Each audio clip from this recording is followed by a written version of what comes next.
बड' लेटेस्ट आपडेटआव बयखौबो बरायबाय। दिनैनि रादाबखौ फरायदों आं प्रमद खाख्लारि। गिबि निउज आपडेटआव दङ गवालपारा जिल्ला दुधनैनि दाब दाब ओनसोलफोराव मैदेरनि उदखार। दुधनैनि कस्थुआ माजाखालि माटिया बायदि ओनसोलफोराव मैदेरनि उदखाराव गोबां आबादारिफोरा खाफाल हमनो गोनां जादों। मैदेरा दुब्लिनि माइखौ जानायजों लोगोसे सिलिंखार खालामजोबलाङो, जायनि थाखाय ओनसोलनि रायजो राजाफोरा हरनि समाव उन्दुनाय गैयाजासे पहरा होनो गोनां जायो। बुंथिनो गोनांदि बेफोर ओनसोलफोराव मैदेरनि गाग्लोबनायाव गोबां सुबुंफोरा जिउ खोमानो गोनांबो जाबाय। बावैसो सान सिगां हाग्रामा महिलारिया बर' माहारियाव गोनां बिहोमा जगायना होनायनि थाखाय हाग्रामा महिलारि बिथांनो अल इन्डिया ट्राइबेल स्टुडेन्टस एस'सिएशना जननेता भीमगुर देउरि बान्था होनायखौ डक्टर अनजालि दैमारिया हाग्रामानि जानानै नाजावदोंमोन। बे मान बान्थाखौ मैया बिटिसिनि बारग' गाहाय हाग्रामा महिलारि बिथांनो फेरगावआव गथायनाय जायो। मैया उदालगुरि जिल्लानि फेरगावआव बिपिएफ राजखान्थि दोलोनि सांग्रांथि मावथिफोरनि लोगो हमलायनाय मावबादा खुङो। बे हाबाफारियाव बिटिसिनि बारग' गाहाय हाग्रामा महिलारि बिथाङा बाहागो लानानै गावनो बे मान बान्थाखौ होनायनि थाखाय अल इन्डिया ट्राइबेल स्टुडेन्टस एस'सिएशननिसिम साबायखर बावो आरो बे बान्थाखौ मोननो हानानै गोग्गानाय फोरमायो। लोगोसे सिगांनि समफोराव गावजों गाव हाब्रु सारज्लायनाय बादिनो बे बारावबो प्रमद बर'नि सायाव बेरफुसार बिबुंथि लाखियो बिथाङा बुङो दि बिटिसि ओनसोलाव जेनेरेल मानसिफोरनि जि हा बायनाय फाननायनि जि बेबस्था बेखौ प्रमद बर'आ बन्द खालामना दोनदों। खालि ट्राइबेलफोरनिल' जि हा बायनाय फाननायनि जि पारमिसन बेखौ गनायथि होगासिनो।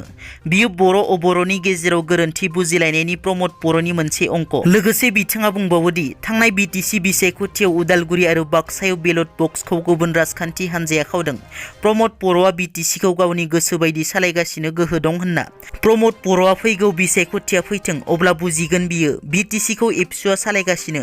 प्रमद बर'आ जादों मिरु एबसुनि बारग' आफादगिरिमोन। प्रमद बर'आ सोरबा असमिया बेंगलि आदिबासिफोरनि थाखाय खामानि मावग्रा मानसि नङा।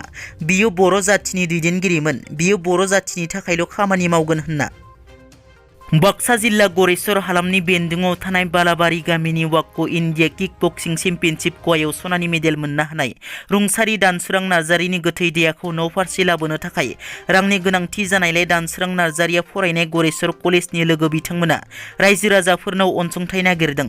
मख'नो गोनांदि रुंसारि दानसोरां नार्जारिनि गोथै देहाखौ न'खराव लाबोनो थाखाय बिटिसि सरकारा आखायाव लाबाय आरो दुखुथिया न'खरखौ बिटिसि सरकारा उननि समाव नांगौ बायदि मदद होगोन होनना मिथिनो मोननाय जादों।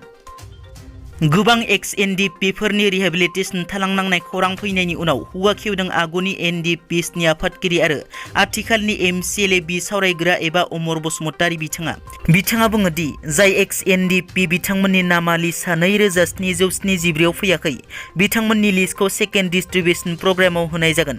एसे नेथ' आरो बे फाइनान्सियेल इयारावनो होनाय जागोन होनना फेसबुकनि गेजेरजों बुंथियो। बड'लेण्ड मुलुगसोलोंसालिनि जेंनाखौ लानानै दिनै एबसुआ सोमावसारनो थांखि लानाय खालारखौ सोलायबाय। मख'नो गोनांदि फैगौ 5 आरो 6 डिसेम्बर खालि बारग' NDFBफोरनो सरकारनि अनसुंथाइ होनाय हाबाफारिखौ आबुं महर होनांगौनि थाखाय बड'लेण्ड मुलुगसोलोंसालिनि जेंनाखौ लानानै दिनै फिन 4 घन्टा सोमावसारनो थांखि लानाय खालारखौ सोलायदों। दिनैनि रादाबा एसेनोसै। नोंथांमोना जुदि आंनि चेनेलखौ दासिमबो साबस्क्राइब खालामाखै अन्नानै साबस्क्राइब खालाम। गोजोन्थों।